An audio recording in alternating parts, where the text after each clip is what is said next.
Well, good morning, ladies and gentlemen, and welcome to Grumman Pilot's YouTube channel. And yes, that's a U-Haul medium-sized box, 3 cubic feet it says on the outside, but it's filled with aviation books and GE jet engine technical manuals and a bunch of other aviation-related stuff. So we're going to open it up, we're going to stack them all in appropriate piles on the table, and we're going to go through and show you what all we got.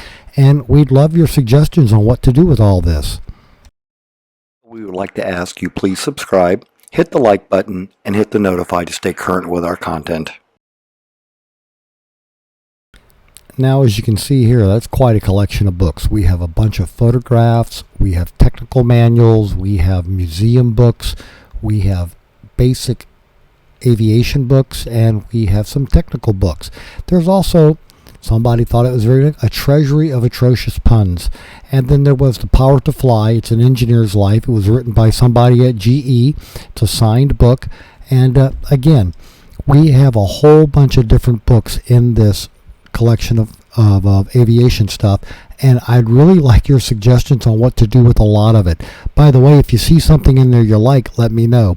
There's even the student workbook guide for when you go for jet engine school at GE. So here it is with all the notes and illustrations, and all the problems are solved in the book. And then there's a couple of technical manuals for operation and service instructions for the Turbofan 39 family of engines. There's actually 2 copies of that particular operation and service instructions, but we have those, and they're all, again, GE technical references. They have a GE technical reference library stamp on them, and it's just a unique pile of parts. There is a J79 series of books on their engines, operation and service instructions, a little bit of the history, fuel systems, a flight line guide, volume 3 of the history, January through December of 1954. So none of this is current, ladies and gentlemen, but it's all kind of nice for somebody who might be interested in all of this. So again, if any of you might be interested in any of this, let me know. I'm also open to suggestions of what we might do with all of this. I mean, people have said throw it on eBay, make some donations, have a fire in the backyard. It's been a wide mix of tricks. And then along with the technical manuals, you have flight manuals for some of the Navy aircraft. This is for the F4H-1F aircraft. We have it, as you see there, is from the Chief of the Bureau of Naval Weapons. And then we also have the maintenance instructions for the fuel system. And again, all by Bureau of Naval Weaponry. And again, ladies and gentlemen, not interesting for everybody, but I'm going to have fun reading some of that and looking through it. Then we also have these memorabilia books about the Hercules, the spruce goose that Howard Hughes built, and this is from the inception of the drawings all the way to its final enclosure now. So it's a very interesting museum book. What's really interesting when you look at some of these books, and that one, by the way, was signed and numbered, is when you look at the price tags on these books, like a technical book, $3. The Air Force Museum book, $1. Now that right there was a museum history of his stuff. And then somebody has some fabric, don't know what it's from. And then we have a book on the Valkyrie. Now that used to be a confidential classified document. Now it's all been unclassified and appropriately marked. Then we have a book on the Lockheed SR-71 Blackbird. A little bit about it, its history. Again, it's a nice coffee table book for somebody who might be interested in all of that. But again, I'm going to have some fun reading that over the holidays.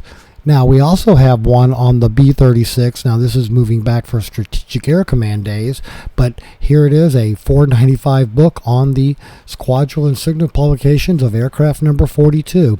And then from the Dayton Air Force Museum, we have their little brochure. Now, the Dayton Air Force Museum is open to the general public. Now we have some aviation specific text that'll be coming along. Now on this particular one, it's just air navigation and meteorology, and it was a $3 book. What was interesting about it is that when you got to flying in the snow, it had ways to make it to the airfield and get the airplane safely down. And then this is plane geometry. There was not one on jet trigonometry, but this is plane trigonometry and all the basic formulas, such as all that stuff you learned in high school, like 2 sine x cosine x is equal to 2 sine x cosine x. And then we have a book on the basic science of physics. So anything you might want to look up in physics, it's just like every other physics book you ever had in high school or college. And then we have an engineering drawing book. Now this one spells out how they want engineering drawings laid out, how to scale fonts, how to lay out isometric views, what angles to use, what are all the transforms that are used in the drawing and what they're called. So it's a fairly in-depth book on engineering drawing. I'm going to find that interesting to read as well. Now we get into the fun books like an aircraft mechanics pocket reference, all about rivets and spacing, measurements, everything. They have that book still out there today. That's going to probably wind up in the Yankee Aviation Library. And then we have this Boeing commercial engine for their different jet series, and it shows out all the wing structures and wing measurements, all the rivets that are used in the book, and it's all earmarked. That was obviously a real engineer's working manual. Quite valuable to somebody who might need it. Then we have a book on aircraft materials and processes of how to build an aircraft, and it's a fairly substantial textbook from the 1960s. A companion book for it is Airplane Aerodynamics, and it's a second edition. It's in the same series of that book, as you can see from the jackets, but again, another interesting book to read. Now we're also going to find that they have a book on aircraft structures, and this is going to talk about a lot of different structures. It's going to talk monocoque, semi-monocoque, it's going to talk about honeycomb, and a lot of other stuff, so that should be some interesting reading.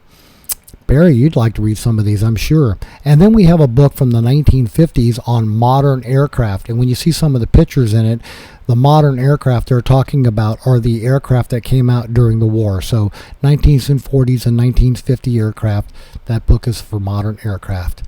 And then we have a nice, from Northrop, we have an aircraft maintenance and repair book. And it's a fairly substantial book. It has good notes and markings in it, and everything you might need to know to repair a fairly large airplane.